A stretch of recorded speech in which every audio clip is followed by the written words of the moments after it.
a gente tem a satisfação de chamar ao palco o jornalista e comentarista econômico, o Carlos Alberto Sardenberg. Vou puxar palmas.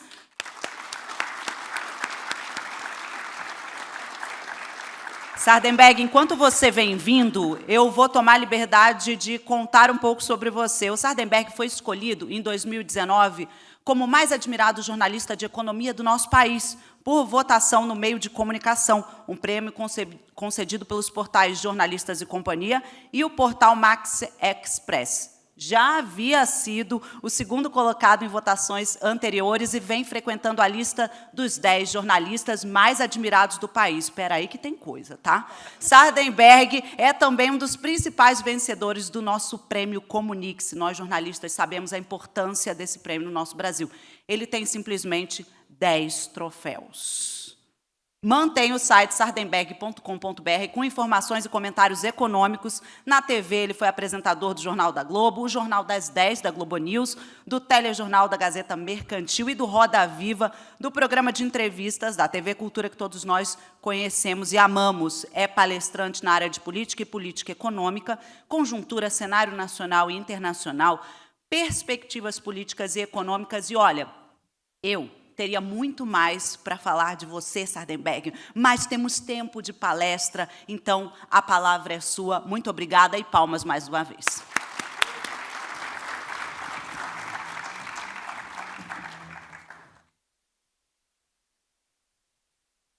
Bom, muito bom dia, muito obrigado a todos e muito obrigado aqui pela apresentação. Não confere exatamente com o que pensam, por exemplo, as minhas netas, né? Que elas me viam na televisão, no rádio, né? Assim, apresentação de 10 minutos, 5 minutos e tal, falavam assim, puxa vida, você trabalha tão pouco, né? 3 minutos, 5 minutos e tal, né? E aí, quando eu pergunto assim para ela, mas o que o seu avô fala? Ah, aquelas coisas de sempre, né? Bom, a verdade é que não são as coisas de sempre, né? Que o Brasil ele nos surpreende várias vezes e, embora a gente possa identificar diversas tendências de problemas que a gente vem enfrentando há muito tempo e sem encontrar solução, o Brasil ele é muito complexo e ele, então, tem... você nunca pode dizer o Brasil vai mal ou o Brasil vai mal, porque sempre haverá setores da economia, regiões e setores da economia que estarão mostrando um bom desempenho e alguns setores que mostram repetidamente bons desempenhos no país. Eu vou falar um pouco disso. Mas o roteiro da minha apresentação é o seguinte, eu vou mostrar a situação macroeconômica e política do país, a partir, enfim, das principais análises que a gente tem disponíveis, e depois mostrar como um dos principais desafios nossos é justamente a transição energética, e como essa questão da transição energética é uma questão econômica, política e geopolítica.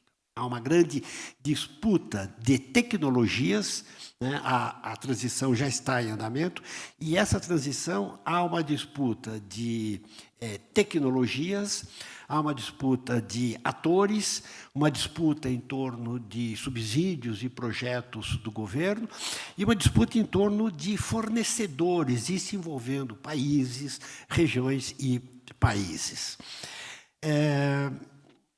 Bom, então vamos começar com esse primeiro quadro, que é os principais indicadores econômicos do país. Esse documento, essas projeções que vocês estão vendo, elas são projeções que aparecem toda semana num estudo do Banco Central chamado Relatório de Mercado, ou Boletim Focus, né?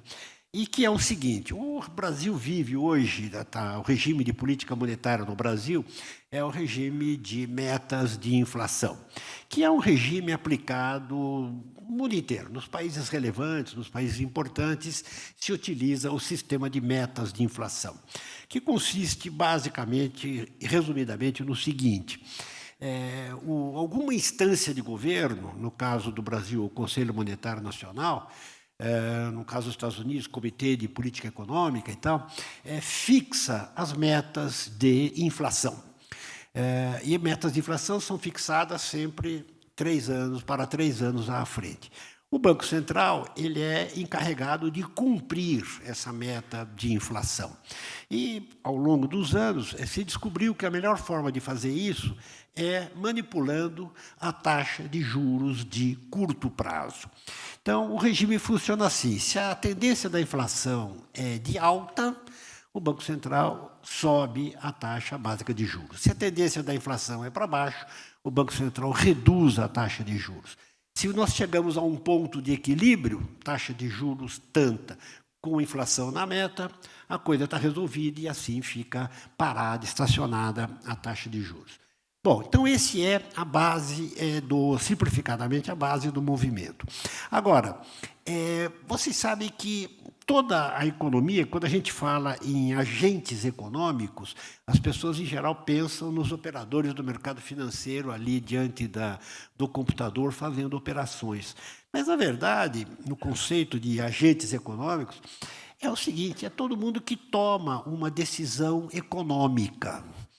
E, assim, uma pessoa que vai ao supermercado e decide comprar isso ou aquilo, em vez de comprar carne, comprar frango, em vez de comprar óleo de azeite, comprar óleo de soja, por exemplo, comprar mais ou comprar menos, poupar ou não poupar, essa pessoa está tomando decisões econômicas. E está tomando decisões econômicas com base em determinadas perspectivas. Ou seja, o Banco Central, para trabalhar, ele precisa saber o que a sociedade, o que o mundo econômico está pensando a respeito do quê? Do país, de como é que as coisas estão andando, para ver se, enfim, se esse objetivo do Banco Central de colocar a inflação na meta, se esse objetivo está sendo obtido. Porque a ideia não é só colocar a inflação na meta, é colocar a inflação na meta com país em crescimento, gerando empregos, etc. Então, é preciso saber o que a sociedade está pensando e como é que se faz isso. Bom, esse é o regime que é também utilizado no mundo inteiro, que é o seguinte: o Banco Central consulta regularmente as instituições financeiras, as grandes consultorias econômicas, departamentos econômicos de faculdades, instituições de estudos diversos, e essas instituições todas, toda semana, elas rodam o seu modelo, o seu cenário para a economia brasileira. Toda semana. É o cenário com os principais indicadores, que vocês estão vendo aí: inflação, crescimento da economia, taxa de juros, dólar e tal. E eles enviam, essas instituições enviam tudo isso para o Banco Central na sexta-feira. Os técnicos do Banco Central tabulam isso durante o final de semana e, na segunda-feira, apresentam esse quadro. Esse quadro que vocês estão vendo saiu ontem, exatamente ontem, às 8h30 da manhã, e que são as medianas dos diversos participantes dessa pesquisa. E aí estão o que aconteceu até agora e as projeções até 2025. Então, o que eu queria dizer é o seguinte: isso aqui, projeção, vocês sabem, é projeção. Mas não é um chute, ou, se quiserem, é um chute, mas é um chute do Messi. Não é assim, o cara chegou lá e encheu o pé na bola. É um chute do Messi, uma coisa calculada, pensada, com arte e tal.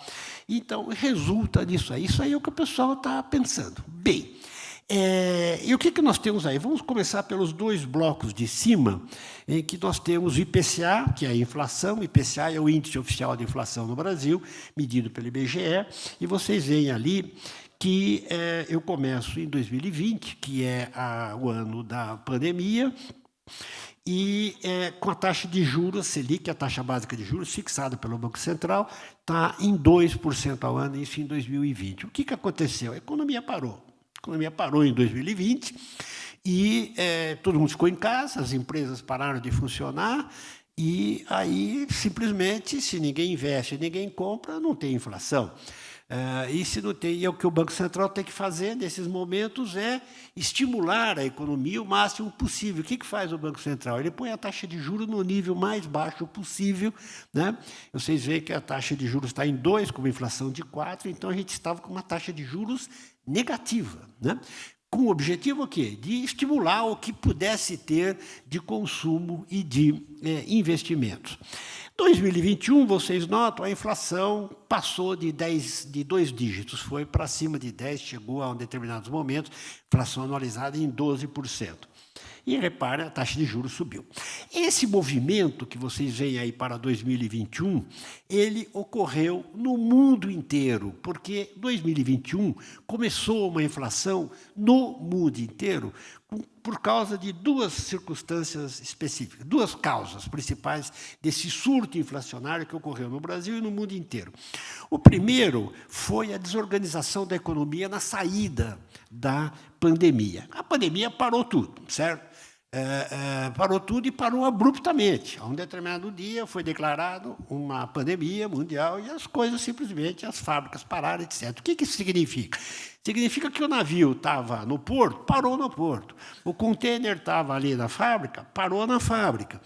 E o caminhão parou em um determinado lugar. O resultado é o seguinte: quando a economia voltou a funcionar e a demanda reapareceu, o que aconteceu? Os insumos, os materiais estavam todos fora de lugar. Tinha navio, não tinha container, tinha navio, não tinha produto, né? E assim foi, por exemplo, que fábricas de automóveis no interior de São Paulo pararam. Por quê? Porque não tinha semicondutor. Onde é que estava o semicondutor? Estava em Taiwan. Estava produzindo? Estava, mas não tinha como tirar de lá e trazer para cá, porque estava todo o comércio, toda a logística mundial estava atrapalhada. O resultado é que, como você saiu do zero para uma demanda muito forte logo em seguida, os preços subiram. Os preços subiram por causa disso. E a segunda coisa é porque a demanda, de fato, aumentou, porque, durante a pandemia, os governos do mundo inteiro e os bancos centrais tomaram a mesma atitude. O que é? Despejar dinheiro na economia. Dar dinheiro para as famílias e, no caso do Brasil, por exemplo, o Auxílio Brasil e diversas outras formas de financiamento, de crédito a juro negativo, e dar dinheiro para as empresas. O governo americano, por exemplo, que é tão liberal em tempos normais, chegou a comprar empresas estatais, né? Deu tanto dinheiro para a General Motors que o pessoal passou a chamar de Government Motors, né? Porque estava lá cheio de dinheiro do governo. Porque qual era a ideia? A ideia era o seguinte: você deixa a empresa morrer ou põe dinheiro público? Não, põe dinheiro público e depois a gente acerta as coisas. Quando a economia voltar a funcionar, você acerta. E foi o que fizeram os governos no mundo inteiro. Entregaram dinheiro para as famílias e para as empresas. Quando a economia voltou a funcionar, todo mundo estava com uma boa liquidez, as empresas e as famílias. E foram ao mercado, inclusive porque gente que estava com a paciência lá em cima de ter que ficar em casa. Aí o pessoal começou a sair, comprar coisas, etc. As empresas voltaram a investir e esse crescimento muito forte da demanda gerou inflação. Os bancos centrais do mundo inteiro, no primeiro momento, comeram barriga, bobearam, porque eles disseram o seguinte: isso aqui é episódico. Por quê? Porque daqui a pouco a economia se arruma, as coisas, a demanda se ajeita, a inflação vai cair naturalmente. Aí, ok, então não faz nada. Então o que vai fazer? Nada. A inflação vai cair por si. E aí, passa 1 mês, 2 meses, 3 meses, inflação americana 5,5%, 6%, 7%, 8%. Inflação na Alemanha, que é um país de inflação zero, rodando a 7%, 8% e tal. Aí caiu a ficha, né? O pessoal falou: caramba, a inflação não vai cair. Assim não vai. O que aconteceu? Os bancos centrais começaram a puxar as taxas de juros. Começaram a subir as taxas de juros, porque vamos combater essa inflação, que foi exatamente o que aconteceu aqui no Brasil. Nos Estados Unidos, a taxa de juros foi de 0 para 5,5%. De 0, durante muito tempo, para 5,5%, que é um nível escandaloso lá nos Estados Unidos. Aqui no Brasil, o que aconteceu? A taxa saiu de 2% E foi, para vocês verem ali, em 2022, chegou a 13,75, que foi o ponto máximo. E a estratégia era o que é? Eu vou elevar a taxa de juros, reduzo o nível de atividade econômica, a inflação tem que cair. E o objetivo é que a inflação caia sem prejudicar o crescimento econômico, ou sem prejudicar muito demais o crescimento econômico. E se vocês olham as duas primeiras colunas, o que aconteceu até agora e as perspectivas para 23, 24 e 25, vocês reparem que a coisa funcionou. Nós tivemos um pico de inflação, o Banco Central subiu a taxa de juros, a inflação claramente está na linha descendente e a taxa de juros está na linha descendente, acompanhando a queda de inflação. Nós podemos dizer que está ocorrendo o que a gente chama de pouso suave, né? Você tem uma baita inflação, sobe juros e a economia desacelera sem cair numa recessão brutal. E é isso que está acontecendo no Brasil e está acontecendo também nos Estados Unidos, por exemplo. Havia um temor nos Estados Unidos de que ia ter ou uma baita recessão ou que eles iam ter que subir os juros muito mais ainda para frear a inflação. Mas não, a inflação já está caindo nos Estados Unidos, a taxa de juros está em 5,5% e a expectativa agora é que ela volte a cair, a taxa de juros americana comece a cair para o ano que vem, o que é bom para o mundo inteiro, porque a taxa de juros americana acaba balizando os papéis, as taxas de juros no mundo inteiro, certo? Porque se eu posso investir num título do governo americano recebendo 5,5% em dólar, com segurança absoluta, por que eu vou comprar um título do governo do Brasil? Só se me pagarem muito mais. Então, o título do governo americano, ele baliza todas as demais taxas de juros. Quando ele sobe, sobe todo mundo. Quando ele cai, ele puxa para baixo todas as demais taxas. É o que deve acontecer no próximo ano, e já está isso acontecendo. Então, vocês reparem que nós tivemos aqui uma clara desinflação. Do lado direito ali do quadro, nós temos as metas de inflação e o intervalo de tolerância. Reparem que para 2023, a inflação não está na meta, que a meta é 3,5%, ela está, a inflação deste ano ela não está na meta, mas ela está abaixo do teto. O teto máximo de tolerância é 4,75, nós estamos rodando a 4,5% a inflação para esse ano. E para o ano que vem, para os 2 anos seguintes, a inflação se aproxima da meta de 3,5% e depois de 3%. Né? Então, reparem ali, nós estamos, na linguagem do Banco Central, nós temos uma desinflação e a inflação caminha para a meta no que eles chamam de horizonte relevante, que isso é outra coisa importante a dizer, que o Banco Central ele não seguia mais pelo ano calendário. Quer dizer, a meta de inflação, ele tem que alcançar essa meta de inflação, mas não precisa ser exatamente neste ano. Pode ser, se eu disser que as coisas estão arrumadas, porque eu atinjo a meta em dezembro de 2024, tá bom. Então, a tendência é essa, é assim que vai acontecer. Esse também é o sistema que usam os bancos centrais no mundo inteiro. Né? O Banco Central americano parou de subir juros e a taxa deles está acima da meta. A meta lá é 2%, a inflação está rodando a 4%, 4 e pouco. Por quê? Porque eles olham lá para frente e falam, vai dar 2%. Então, esse é o horizonte que os bancos centrais atuam e as coisas estão funcionando. Na terceira linha, vocês têm o dólar. E aqui eu venho com aquela história de projeções, né? Porque ali, se essas projeções estão corretas, isso quer dizer que no dia 31 de dezembro de 2025, o dólar vai ser negociado a 5,10. Então, veja só, 31 de dezembro de 2025, o dólar vai ser negociado a 5,10. Qual é a chance disso estar certo? 0. É evidente que o cara vai acertar a cotação do dólar. A gente não acerta a cotação do dólar da semana que vem, como é que eu vou acertar para 31 de dezembro de 25? Então, para que serve isso? Serve para mostrar a tendência. Se nós olharmos bem o gráfico, o que ele está nos dizendo? Que o dólar é estável em torno de R$ 5. É isso que está dizendo. 5,10, 4,90. Isso aí vai rodando conforme o mercado. Entra dólar, sai dólar. Há um clima de insegurança mundial, sobe o dólar e tal. Mas o que o pessoal está dizendo aqui, considerando a estrutura da economia brasileira, as circunstâncias internacionais, a cotação do dólar é em torno de R$ 5.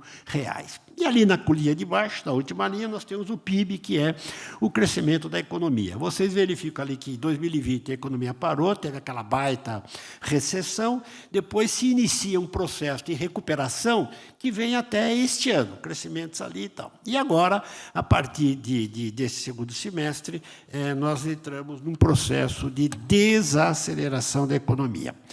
Por sinal, hoje, às 9h da manhã de hoje, o IBGE divulgou os números do PIB do terceiro trimestre deste ano, Produto Interno Bruto, que é o valor de tudo que se produziu no país naquele período. E o PIB do terceiro trimestre cresceu nada, 0,1%. No trimestre anterior, havia crescido 1%. O ritmo anual, ou seja, no terceiro trimestre desse ano, houve uma clara desaceleração da economia, e vocês notam que as projeções, portanto, estão alinhadas. Prevê-se que ainda esse ano nós vamos ter um crescimento perto de 3%, por causa do primeiro semestre muito bom, e um primeiro semestre muito bom por causa do agronegócio. O agronegócio chegou a crescer quase 30% no começo do ano, e agora, no terceiro trimestre, deu negativo. O agronegócio caiu mais de 3% nesse terceiro trimestre. E aí puxou o PIB, já que os outros indicadores, que é a produção industrial e consumo das famílias, se mantiveram em níveis normais, né? E o investimento, no terceiro trimestre, investimento em obras e tal, caiu um pouco, caiu quase, um pouco mais de 2%. Então, o que acontece é que a economia brasileira sofreu com a pandemia, depois teve um processo de recuperação, e ela está voltando ao seu nível normal de andamento, que é o quê?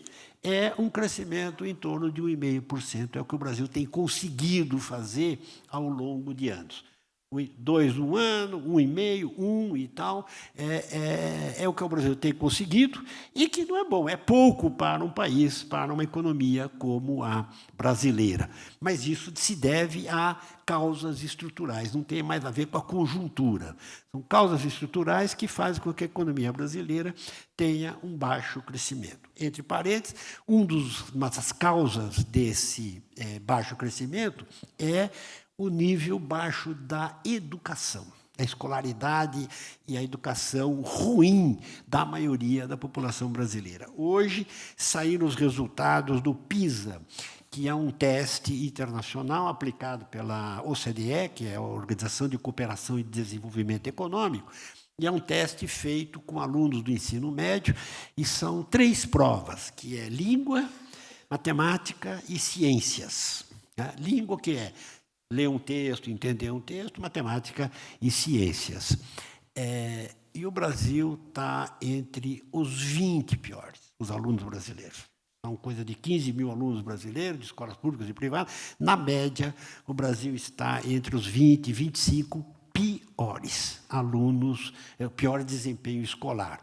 E isso tem a ver com um baixo crescimento da economia. As pessoas, difícil entender isso, mas vocês reparem, no mundo de tecnologia, no mundo de inteligência artificial, se o cara é ruim de leitura e de matemática, não vai dar.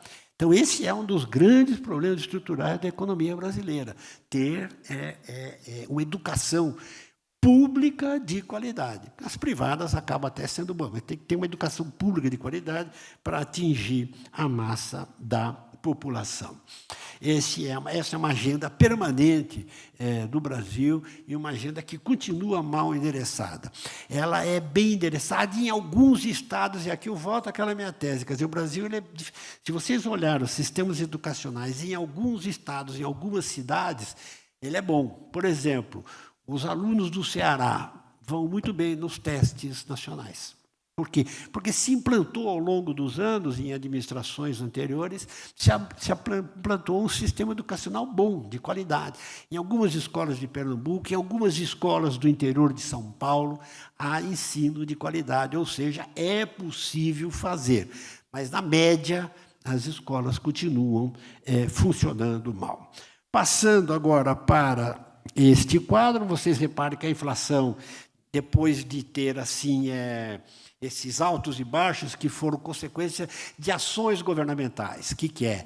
Tira o imposto da gasolina, põe imposto da gasolina, tira imposto disso, põe imposto daquilo, congela o preço daquilo, tudo isso para combater ali os problemas da volta da pandemia, e aí desarranjou o sistema de preços, aí teve picos, vales, e agora o que nós estamos? Rodando com a inflação em torno de 0,25 ao mês, que está bom e que vai dar, no final das contas, vai dar na meta, ou seja, o número mostra que a gente saiu esses vales e picos promovidos pelo governo, por ações do governo, agora para uma inflação que caminha normalmente em torno de 0,25. Esse outro quadro mostra, primeira linha, as contas do governo, as contas do setor público. E por que isso é importante? Por que contas do governo é importante? Porque é o seguinte, o governo ele é o principal ator da economia. Quase 40% do PIB brasileiro passa pelo governo, por alguma forma de governo, por estatais. E o governo, se ele gasta mais do que arrecada, como tem acontecido, se o governo gasta mais do que arrecada, ele tem que, o fato dele gastar mais do que arrecada não quer dizer que o problema está resolvido. Significa o seguinte, ele tem que pagar esse gasto a mais. Como é que ele paga esse gasto a mais? Tomando dinheiro emprestado, ou fazendo o quê? Tomando imposto. Certo? As duas coisas são ruins para o conjunto da economia.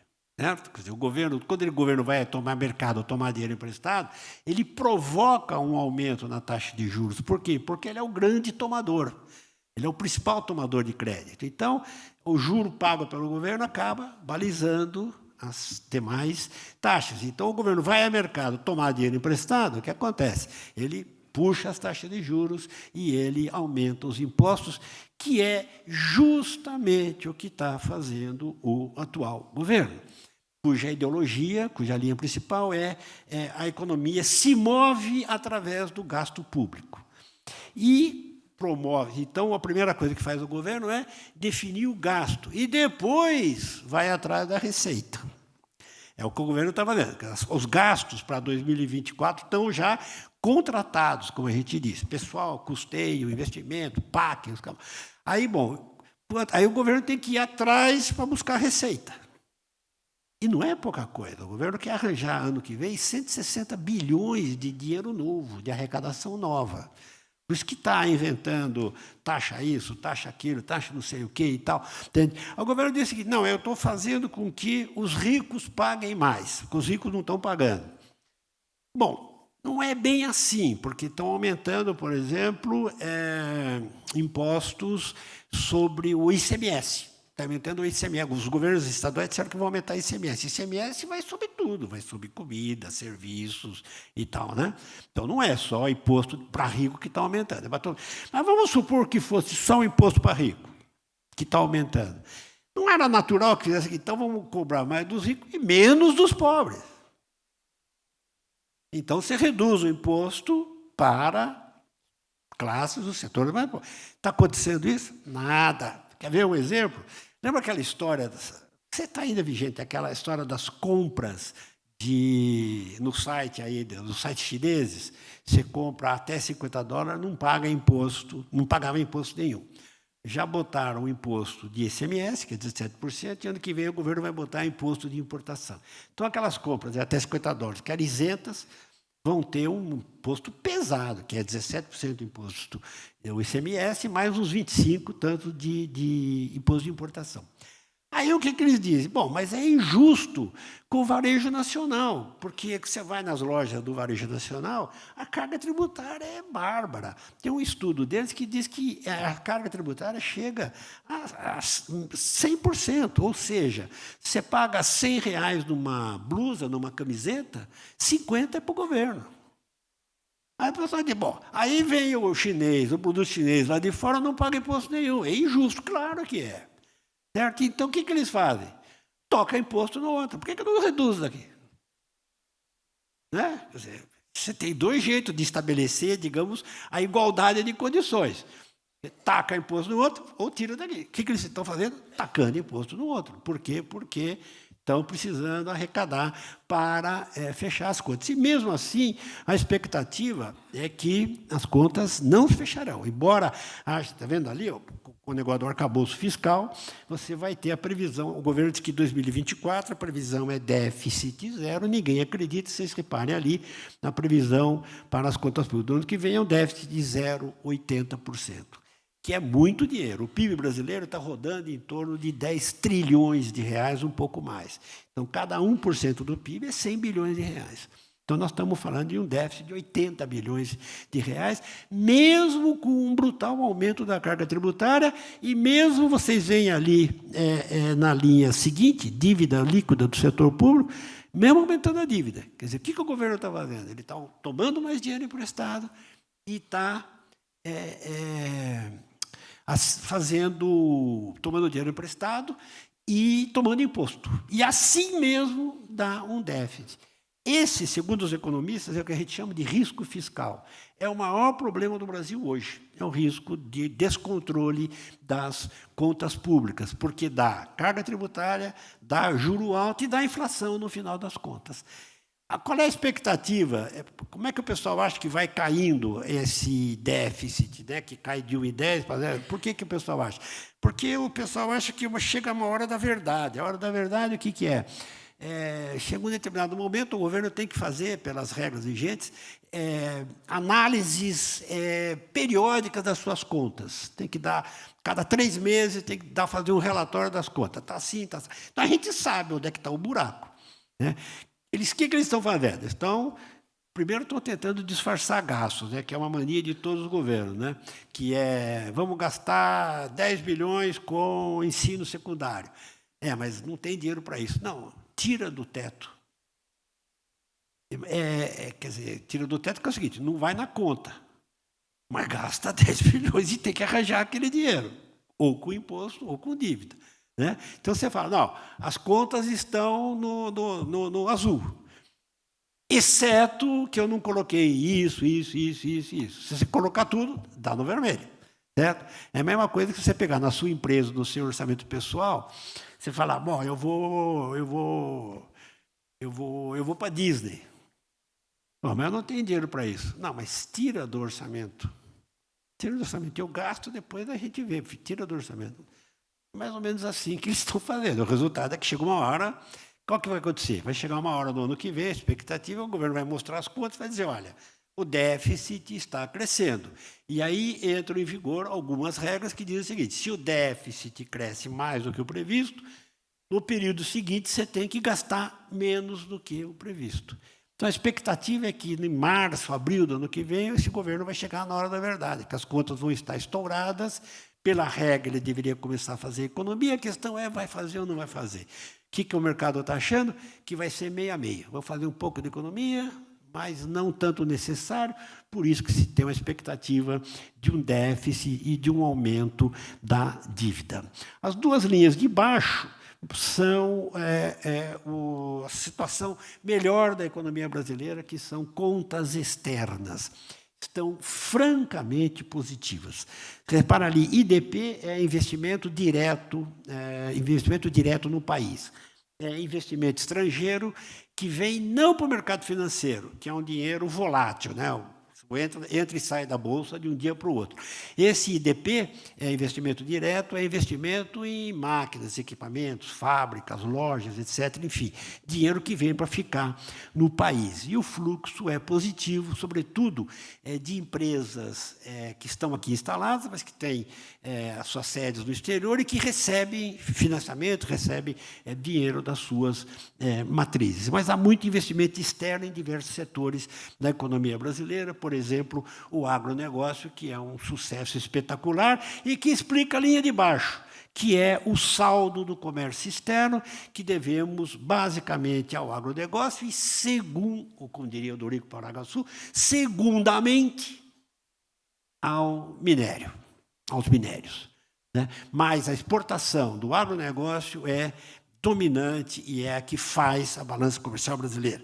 Muita gente despreza isso, dizendo, pô, também a gente está fazendo o quê? Está exportando comida, vendendo comida, mas isso é ignorar o tamanho do agronegócio brasileiro hoje, a qualidade do agronegócio. É pura tecnologia, pura eficiência, é uma capacidade de produção absolutamente revolucionária. E esse é um setor que deu certo no Brasil.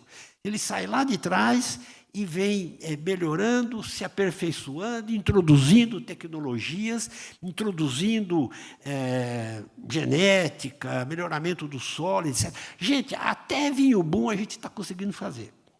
Aqui na Serra da Mantiqueira, e é vinho bom feito aqui, ó, craneado, porque a colheita da uva aqui no Brasil não dava certo, porque tinha que ser do inverno, a gente ia colher aqui no verão, eles inventaram um sistema de dupla poda, ou seja, engana a parreira, e ela brota na hora que não era para brotar, e aí dá para fazer o vinho. Quer dizer, é puro coisa de agrônomo, de ciência agronômica, de tecnologia, certo? E isso vale para todo o agronegócio brasileiro. Por exemplo, algodão. O Brasil hoje é um grande produtor de algodão, em Luiz Eduardo Magalhães e em Rondonópolis. Algodão, o Brasil era um grande produtor e veio uma praga, acabou com o algodão brasileiro. Simplesmente acabou. Foi reintroduzido com novas variedades genéticas, outro tipo de terreno, outro tipo de cultivo, novo tipo de máquinas, equipamentos, etc., e voltou a ser um grande produtor de algodão. Então, é o agronegócio, e como o mundo está crescendo e está aumentando a renda mundial, o mundo demanda o quê? Alimento. Né? O crescimento é uma relação direta entre o crescimento da renda per capita e consumo de carne. Certo? Então, é aquela história. Chinês começa a ficar rico, começa a comprar bife. Os exportadores brasileiros fazem a festa, exportando bife, frango e tal, para a China, para a Ásia, para o Oriente Médio, para os países árabes. Então, esse como eu dizia, quer dizer, o agronegócio do Brasil é uma coisa moderna, contemporânea, tecnologia, e é uma coisa que deu certo no Brasil. Como várias outras deram certo, como certos polos tecnológicos, etc. Bom, tudo considerado, né, o que aconteceu com o Brasil? Nós saímos da crise da pandemia e estamos aqui de novo, o Brasil tal como ele era antes. Taxa de desemprego, que no trimestre encerrado, no mês de outubro, vocês têm ali, caiu para 7,6, um ano atrás era uma taxa de 8,3. A população ocupada no Brasil, nós chegamos a 100 milhões de pessoas com trabalho. É um recorde.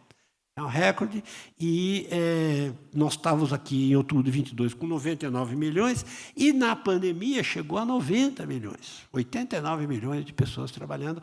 Agora nós temos já voltando ao nível disso, que é um nível 98, 99, seria o normal, nós estamos com esse recorde de 100 milhões de pessoas, 100 milhões e 200 mil pessoas com algum tipo de trabalho, aqui vale tudo.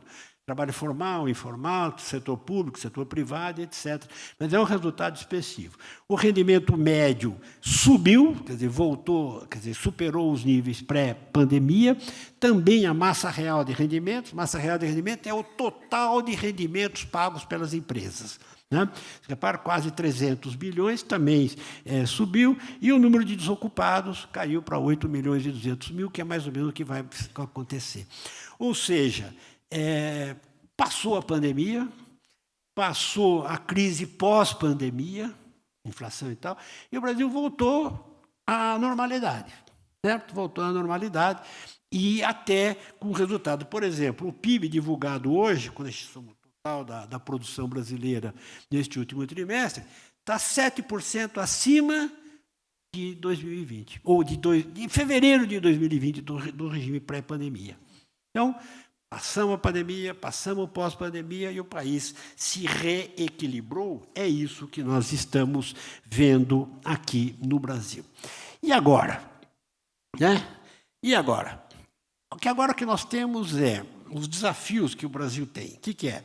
Primeiro é a desglobalização,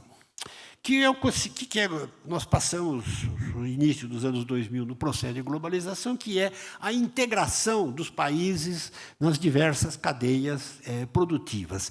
Ou seja, chegou a ideia de que um país não precisa produzir tudo o que consome e também não precisa produzir todas as partes dos bens que produz. Ou seja, comercializa. Cada um você busca o seu produto, o seu insumo, onde for mais eficiente produzi-lo. É essa a globalização. Aconteceu uma desglobalização recente, por quê? Primeiro, a desconfiança do mundo em relação à China.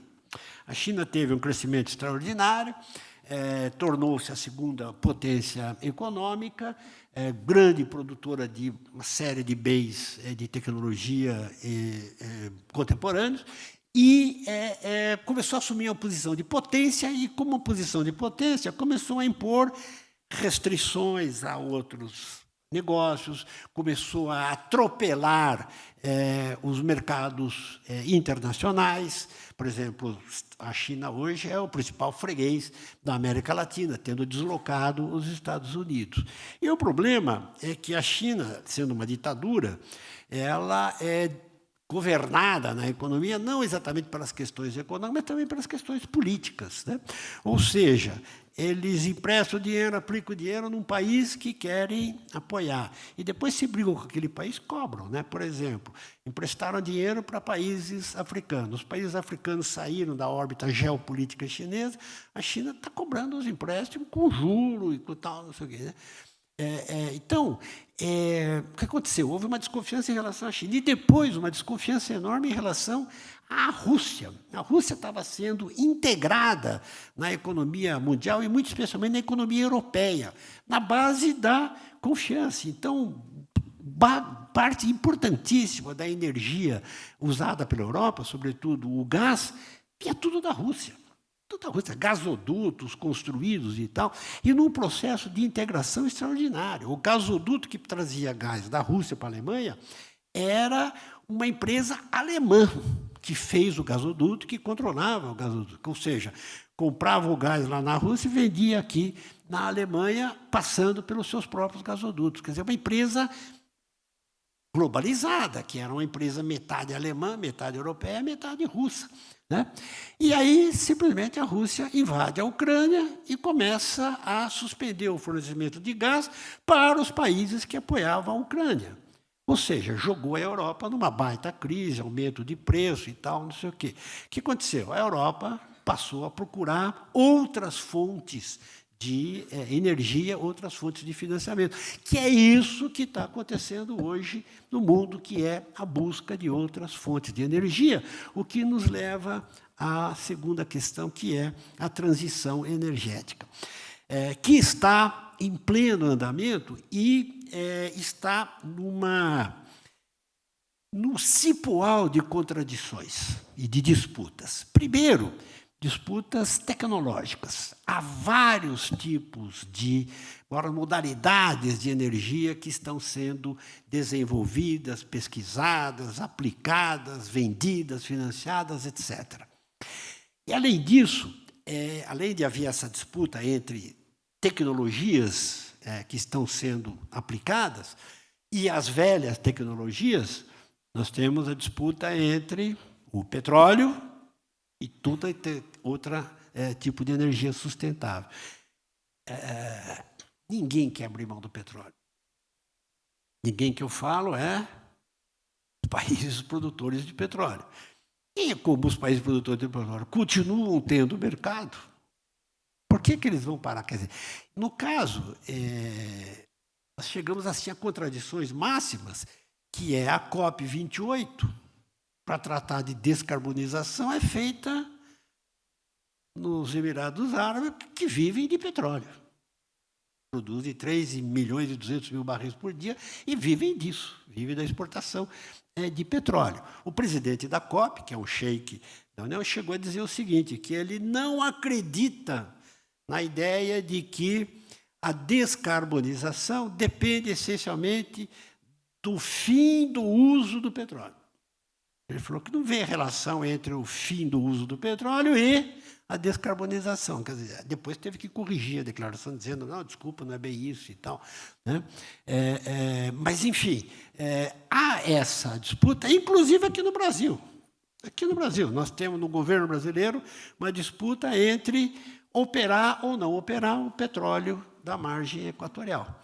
Certo? E há gente do governo, e claramente, hoje tem uma entrevista do ministro de Minas e Energia, entrevista dada lá em Dubai, explicando por que o Brasil entrou para a OPEP, mas dizendo o seguinte, nós não temos que nos envergonhar do nosso petróleo, não temos que nos envergonhar, vamos produzir o nosso petróleo e ponto final, dane-se a Marina. Não chegou a dizer isso, mas a conclusão era essa, né? E, bom, e o resultado? O resultado é que tem essa disputa. Para você ter uma ideia de como é que ela chega ao nível, estava comentando antes aqui, ali na nossa conversa, estava lendo ontem, o governo americano está preparando uma legislação para incentivar a venda de carros elétricos. Então, o carro elétrico vai ter um subsídio de $7.000, que é bastante. Vai ter um crédito fiscal de $7.000 no carro elétrico. Só se o carro elétrico não tiver bateria chinesa ou metais chineses. Então, só produzido nos Estados Unidos. Por quê? Porque eles têm medo que, a um determinado momento, então, digamos, todo o carro americano tem bateria chinesa. Chega um determinado momento, o governo chinês diz o seguinte, eu não vendo uma bateria. E qual é o precedente? Quer dizer, se você pensar bem, os caras têm razão, porque quando foi em 78, toda a economia mundial era dependente do petróleo do mundo árabe. Os árabes falaram, olha, é o seguinte, o preço do petróleo vai de $3 a $40. Quebrou o mundo inteiro, deu inflação no mundo inteiro, etc. Agora, a Europa era totalmente dependente da Rússia. Do gás da Rússia. A Rússia falou, não tem mais gás, acabou. Ou você fica comigo na guerra, ou não tem mais gás. Certo? Aí o cara fala, bom, então nós escapamos da dependência do petróleo árabe, porque hoje o mundo inteiro produz petróleo, inclusive os Estados Unidos, Inglaterra, Noruega, etc. Estamos fugindo da dependência do gás russo e vamos ficar na dependência da bateria chinesa. Então vai dar subsídio para a bateria produzida nos Estados Unidos, ou em países próximos e amigáveis. Ou seja, essa desglobalização e essa transição energética, ela é um baita desafio e uma baita oportunidade, porque tanto os Estados Unidos quanto a Europa, se você somar os dois, as duas maiores economias, né, o maior bloco econômico, estão procurando o quê? Fontes de energia sustentável em países geopoliticamente confiáveis. Quem está se candidatando? México, Taiwan, alguns países da Ásia e Colômbia. México, por exemplo, está oferecendo mundos e fundos para o Elon Musk fazer lá a fábrica de automóvel elétrico. Entende? Então, isso é uma oportunidade, e uma oportunidade, um desafio e uma oportunidade para o Brasil, agora que a gente chegou numa situação, digamos, estável no que se refere aos indicadores macroeconômicos. O resumo dessa ópera, que eu queria dizer a vocês, é que há uma disputa por tecnologia, ou seja, vocês, desse setor, não têm outra saída senão investir pesadamente na tecnologia, no aperfeiçoamento da tecnologia, no barateamento, etc. Mas há uma disputa por financiamento, por subsídios, né? E isso, quer dizer, todo mundo fala, não, subsídio é uma coisa ruim. Certo, quer dizer, você distorce preço. Mas todo mundo tem subsídio e todo mundo quer. Né? Nós estávamos também comentando, se chegar até 80, até 22, o subsídio para gasolina e diesel foi 10 vezes mais do que o subsídio para energia sustentável. Quer dizer, subsídio para gasolina e diesel. Ainda tem subsídio para diesel aqui no Brasil. certo? Então, não adianta você falar, eu sou contra subsídio. Tem subsídio. Então, o que tem que fazer o setor? Buscar politicamente, colocar-se politicamente no cenário para ver a questão da regulamentação, a questão dos subsídios e colocar-se no mercado para ver a questão do financiamento. A tecnologia é com vocês, tem que desenvolver as suas próprias tecnologias e cabe a vocês. Agora, o resto é uma questão política e de atuação dentro da sociedade. E a conclusão é a seguinte, o país tem dificuldades clássicas, nós temos um sistema tributário ruim, nós temos uma educação que atrapalha muito o crescimento econômico do país, nós temos, como eu dizia, um sistema tributário que atrapalha as empresas, nós temos uma baixa capacidade de investimento, porque o governo gasta muito, devia gastar menos e dar mais espaço para o setor privado. Mas, mesmo nesse ambiente, nós temos setores que vão muito bem e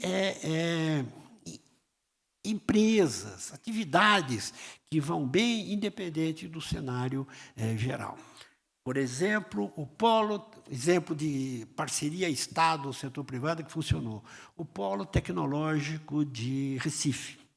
Saiu do nada, foi uma invenção do governo, vamos estimular isso, começaram a contratar professores para a universidade, técnicos para o polo, bom, se tornou um grande produtor de tecnologia, inclusive de inteligência artificial, empresas de genética, etc.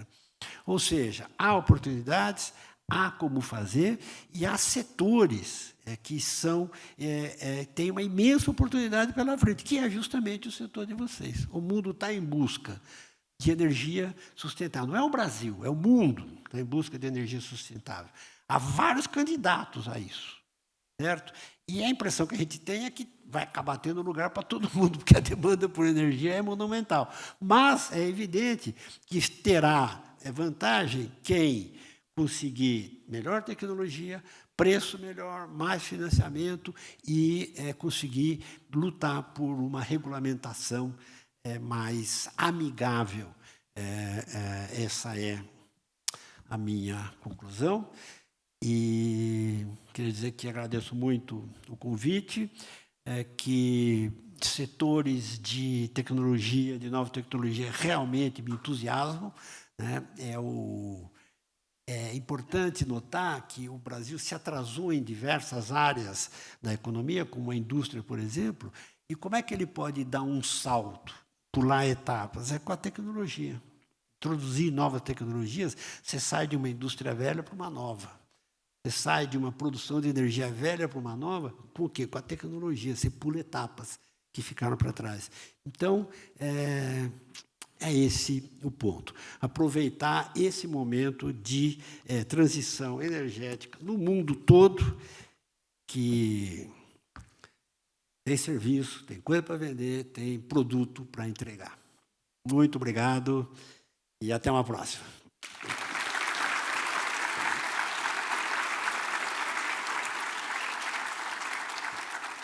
Sardenberg, muito obrigada pela palestra. Nós recebemos 3 perguntas. Temos tempo para respondê-las? Temos sim. Então tá bom, eu vou aproveitar que você já está no púlpito e vou te fazer as perguntas. A primeira é a seguinte: qual é o cenário para o Brasil nessa neo-industrialização? Vamos conseguir competir com a China? E o que isso pode fazer com a economia do país? Enfim, são 3 perguntas em uma. Como é que é? A China... Ele pergunta se a gente vai conseguir competir com a China, ele ou ela, não tem os nomes, e qual é o cenário para o Brasil nessa neo-industrialização? Olha, a competição com a China, ela já foi uma competição praticamente impossível, né? Dada a quantidade de mão de obra disponível e mão de obra barata. E a ditadura. Né? E a ditadura que simplesmente impedia que trabalhadores, que a sociedade tal, se manifestassem por melhores condições, melhores salários, etc.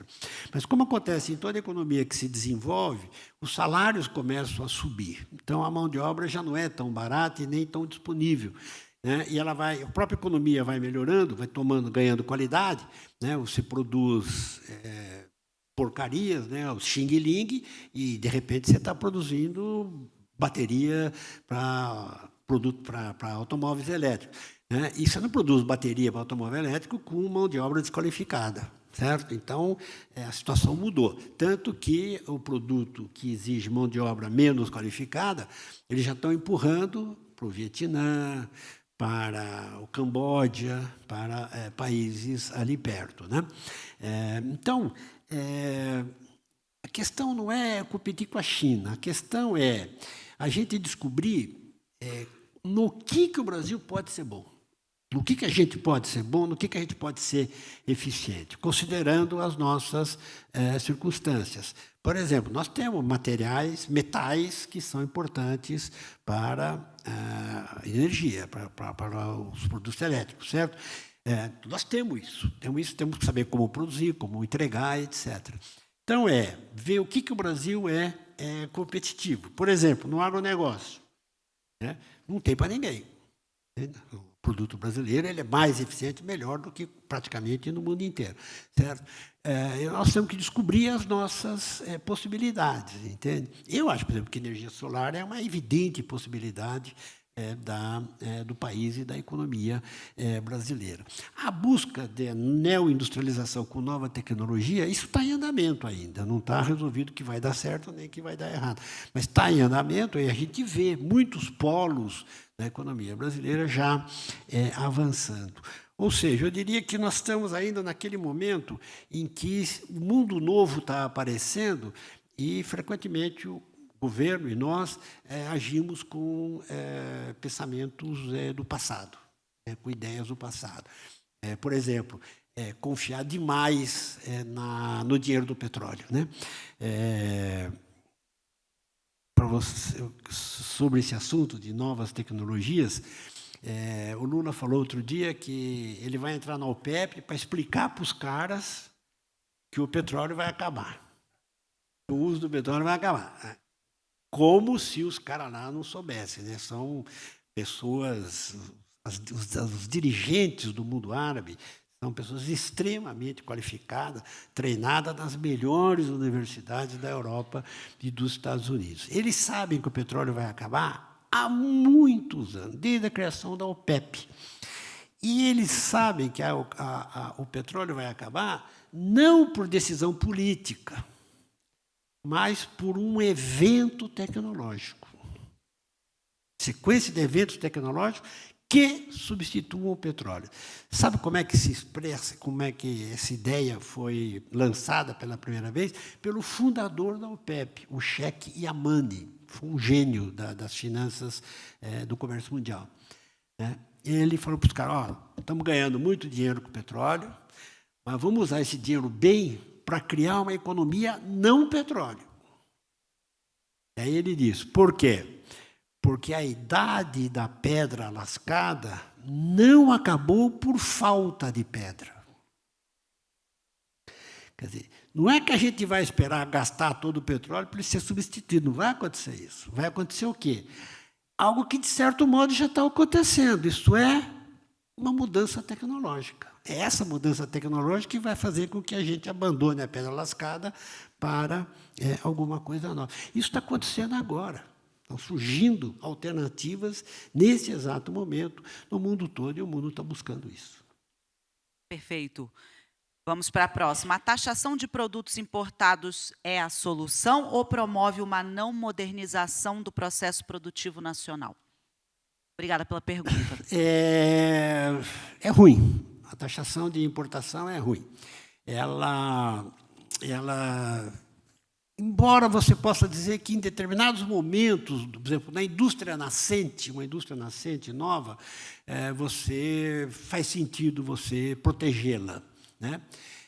Agora, a indústria automobilística brasileira tem 100 anos, sei lá quanto.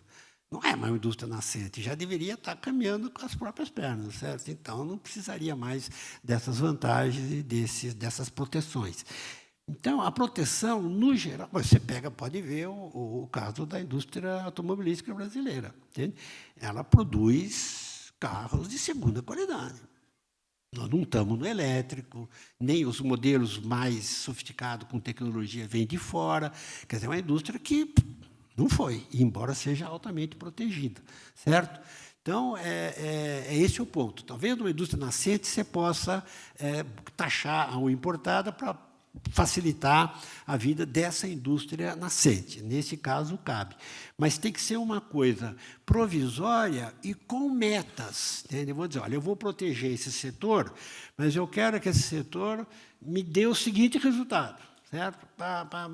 Como, por exemplo, o Japão e a Coreia protegiam a sua indústria automobilística. Diziam o seguinte, tá bom, você vai ter proteção, mas em 10 anos vocês têm que estar vendendo automóvel na Europa e nos Estados Unidos. Se não conseguir vender automóvel na Europa e nos Estados Unidos, não presta. Então, tinha uma meta. Né? Eu dou uma proteção, mas você tem que atingir um resultado. Eu acho que esse seria o correto. Agora, indústrias já estabelecidas e tal, não precisam desse tipo de proteção. Perfeito. E agora eu vou para a última pergunta. A gente também está com o seu tempo apertado. Pelos dados apresentados, o mercado não está enxergando o resultado da neoindustrialização correto? É uma pergunta, né? E ele faz a segunda. O que é necessário para colocar o Brasil no mapa das exportações e crescer com isso? Obrigada pela pergunta novamente. Bom, aí é o seguinte, o mercado ele demora para perceber certas coisas, porque, falando do mercado, pensando, por exemplo, no mercado acionário, né? Compra de ações, investimento em ações, o mercado, você olha aqui no Brasil, onde é que está o dinheiro? Vale, Petrobras, né, empresas dominantes. Por quê? Porque o mercado fala, bom, tem jeito da Vale perder dinheiro? Precisa fazer muita coisa errada. Né? Tem jeito da Petrobras perder dinheiro? Tem, até já conseguiram fazer, né, no governo Dilma, mas assim mesmo dava um lucrinho ali. Você sabe que tem uma piada, o Nelson Rockefeller dizia o seguinte, o melhor negócio do mundo, lá para trás, né? O melhor negócio do mundo é uma companhia de petróleo bem administrada. O segundo melhor negócio do mundo é uma companhia de petróleo mal administrada.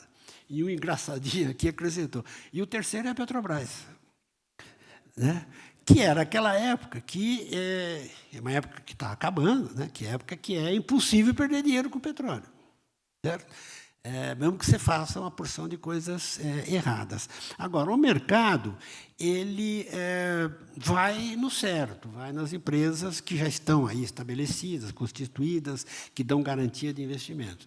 Certo? O mercado brasileiro é difícil apostar numa nova empresa, num novo lançamento e tal. Então, por exemplo, os IPOs, né, lançamento público de ações e tal, mais fácil nos Estados Unidos do que no Brasil. Financiamento de startups, né, também é mais difícil no Brasil do que lá fora. Mas é isso que tem que buscar algum tipo de financiamento, ou público ou privado, mas eu acho que essas empresas novas dependem mais de financiamento do que de colocação de ações. Seria ideal colocar ações, né? Mas poucos conseguem. Acho que esse é o ponto. Muito obrigada, Sardenberg, pela sua palestra, pelo tempo que você dedicou ao nosso evento. Eu sei que você entra já no ar, não é verdade? Isso. Então, peço uma salva de palmas. Nós aprendemos muito hoje, mais uma vez.